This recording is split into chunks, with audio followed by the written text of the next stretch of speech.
북태평양 한가운데 있는 웨이크섬.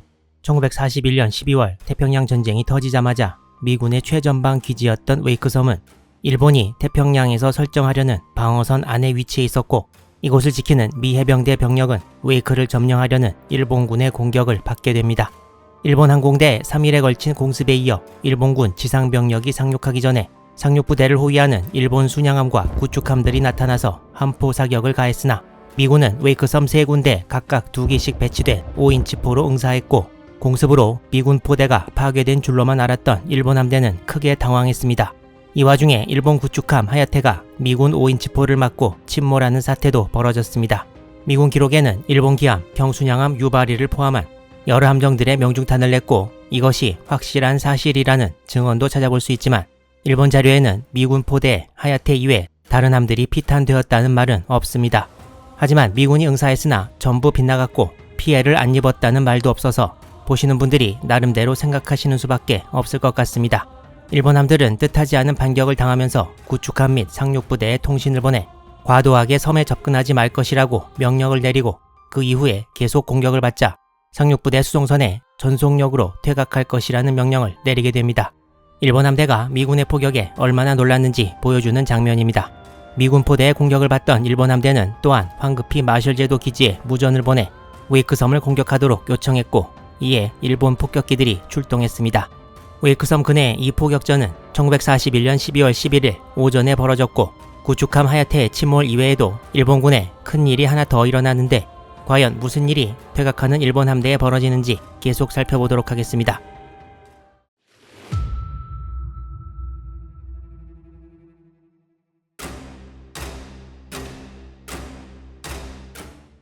일본군의 공격 개시 전 웨이크섬에는 항모 엔터프라이즈가 수송한 와일드캣 전투기 12기가 있었는데, 일본 항공대의 공습으로 쓸 수 있는 와일드캣은 4기밖에 안 남았습니다. 와일드캣 전투기는 도입 이후 여러 차례 개량되는데, 웨이크섬으로 옮겨진 와일드캣은 당시 최신형이었던 F4F 3형이었습니다.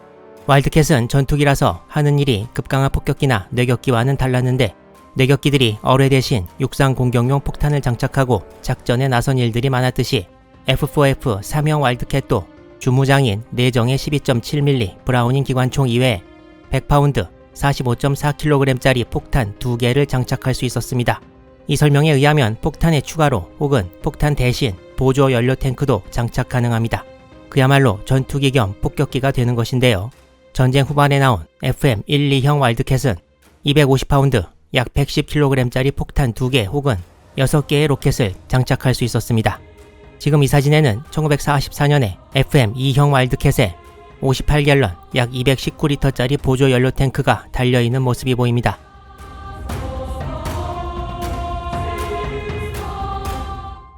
지난 영상에서 언급했지만 웨이크섬의 미군 수비대는 이미 새벽 3시에 다가오는 일본 함대를 목격했고, 동이특위 이전인 오전 5시 15분에는 이륙 가능한 와일드캣 3기가 웨이크섬의 북쪽 2만 피트 약 6,000m 상공에 모였습니다. 나머지 와일드캣 1기는 새벽에 엔진 시동이 걸리지 않아 이륙하지 못했으나, 이후 전투기들이 일본 함들을 공격할 때에 맞춰 합류하는 데 성공했습니다. 와일드캣 전투기 4기의 조종사들은 먼저 항공대 지휘관 폴 퍼트남 소령, 이전의 공습에서 일본군 폭격기 2기를 격추시킨 공을 세운 헨리 엘로드 대위, 태평양 전쟁 이후 해병대 중장까지 지내게 되는 프랭크 세린 대위, 그리고 마지막으로 허버트 푸를러 대위였습니다.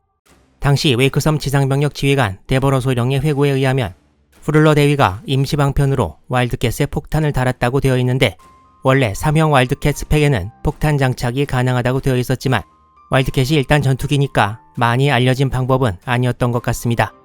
와일드캣 전투기들은 일단 동이 완전히 튼 이후에도 섬 북쪽에서 대기했고, 퍼트남 소령은 일본 함대 항공대가 따라왔는지 여부를 자세히 살폈습니다.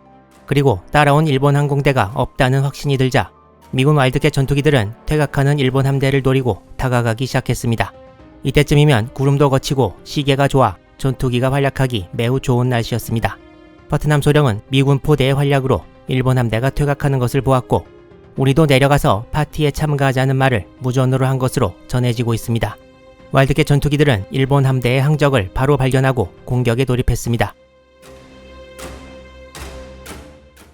퍼트남 소령의 편대는 일본 함대를 금방 따라잡고 공격을 퍼부었습니다.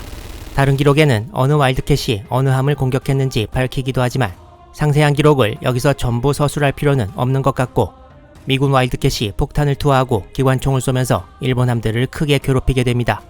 당시 일본 기함 유바리에 탑승했던 종군 기자의 증언을 재인용한 기록에 의하면 저공 비행을 하는 와일드캣의 엔진 소리가 무섭게 들렸고, 일본 함들도 대공포하로 응사하는 사이 함교가 미군 전투기에 기관총 3대를 받았다고 말하고 있습니다. 와일드캣 전투기는 급강한 폭격기가 아니어서 폭탄을 투하해서 명중시키려면 적함 위로 저공 비행을 해야 했는데, 미군 기록에는 이런 폭격 방법을 스모크스택 바밍이라고 하고 있습니다. 스모크스택이 연돌이라는 뜻인데 정확히 그 높이는 아니라도 매우 낮게 날아서 폭탄을 투하하는 것을 뜻하는 것이 아닌가 생각됩니다. 미군 기록에 의하면 와일드캣 전투기들은 일본 함들의 폭탄 투하와 기총 소사를 하고 다시 기지로 돌아가 폭탄을 장착하고 일본 함을 반복해서 공격했다고 합니다. 일본 기록에도 이때의 상황을 적 전투기에 애를 먹는 공략부대라는 표현을 써서 설명하고 있습니다. 그리고 와일드캣 전투기들은 여기서 또 한 번의 큰 전과를 거두게 됩니다. 일본 구축함 키사라기는 하야테와 비슷한 1925년 12월에 취역했고 중일전쟁 제1, 2차 상해사변 등에서 작전에 참가한 적이 있고 태평양 전쟁이 시작되고 나서는 제6수레전대에 소속돼 웨이크로 오게 됩니다. 웨이크섬 전투에서 일본 제6수레전대는 기함인 경순양함 유바리 이외에 제29 구축대 제1소대에 구축함 하야테와 오이테, 그리고 제30구축대에 구축함 무츠키, 야요이, 모치즈키, 키사라기의 4척이 있습니다. 키사라기도 12월 11일 아침 와일드캣 전투기의 공격을 받으며 혼란에 빠져 있었고 곧 와일드캣 전투기에서 떨어진 폭탄이 키사라기를 덮쳤습니다.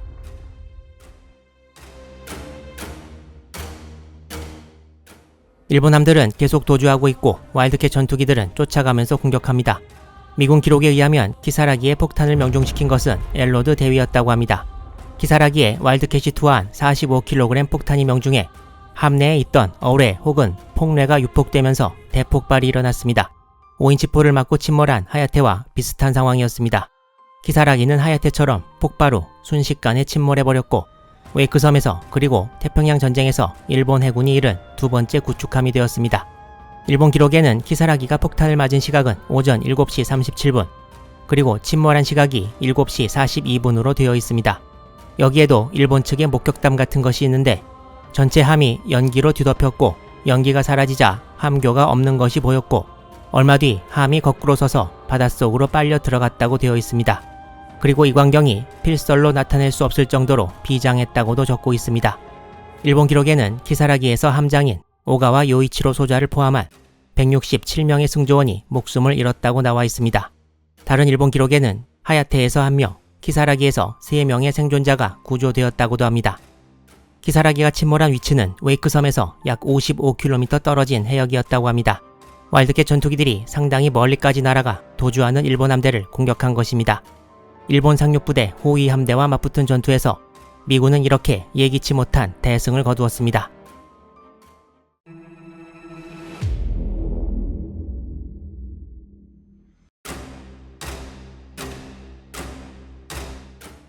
이제 일본 함대는 웨이크섬에서 한참 떨어진 곳에 위치해 있습니다. 일찍 연락을 받고 웨이크섬으로 출동한 일본 폭격기 편대는 미군 포대를 공격했으나 2기의 폭격기를 잃고 전과는 별로 거두지 못했습니다.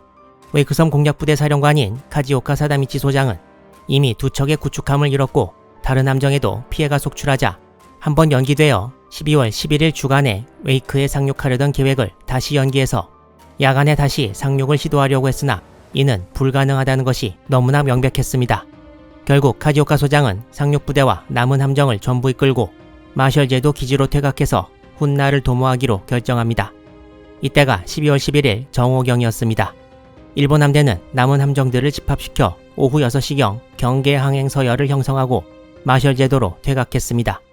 일본 기록에 나와 있는 12월 11일 전투의 일본군 인명피해는 다음과 같습니다. 전사자는 하야테와 키사라기에서 각각 167명씩, 그리고 구축함 야요이와 수송선 공고마루 33호 초계정에서 총 6명으로 일본군 전사자는 총 340명이었습니다. 그리고 중상과 경상이 각각 22명과 43명으로 총 65명이라고 되어 있습니다. 이외에 공고마루에서 행방불명 2명이 기록되었습니다.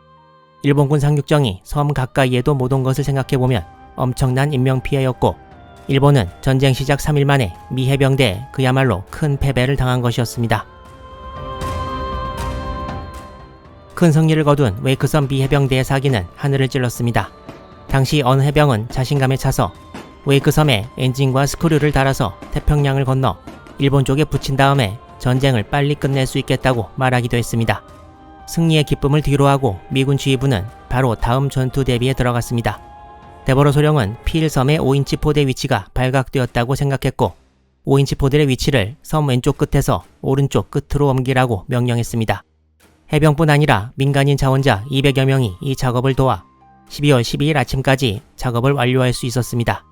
미군 와일드캣 전투기들은 일본 함대에 맞서 큰 전과를 거두었으나 저공으로 비행하면서 폭탄을 투하하고 기총 소사를 하는 바람에 일본 함대의 대공포에 손상을 많이 입었고 결국 2기만 이후 사용 가능하게 됩니다.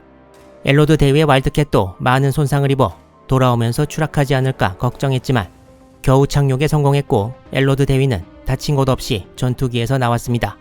본인이 몰던 와일드캣 전투기가 전손 처리되자 엘로드 대위는 본인 잘못이 아닌데도 전투기가 못쓰게 된 것에 사과했다고 합니다. 그리고 웨이크섬 수비대 총지휘관인 해군의 커닝햄 중령은 그동안의 전사자들의 시신을 새로 묘지를 만들어 해병, 해군, 민간인들을 전부 같이 매장하도록 했고 이날 밤에는 전사자들에 대한 장례식도 거행되었습니다.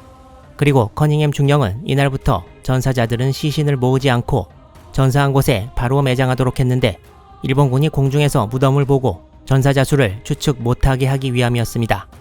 미 해병대는 완승을 거두었지만 일본군은 웨이크를 포기한 것이 아닙니다. 1차 전투가 끝난 후에 양국의 움직임도 바쁘게 돌아가게 되는데 이 채널에서는 일단 여기서 웨이크섬 1차 전투 시리즈를 마무리하고 얼마 뒤에 벌어지는 웨이크섬 2차 전투는 이것보다 좀 더 짧은 시리즈로 새로 구성하도록 하겠습니다.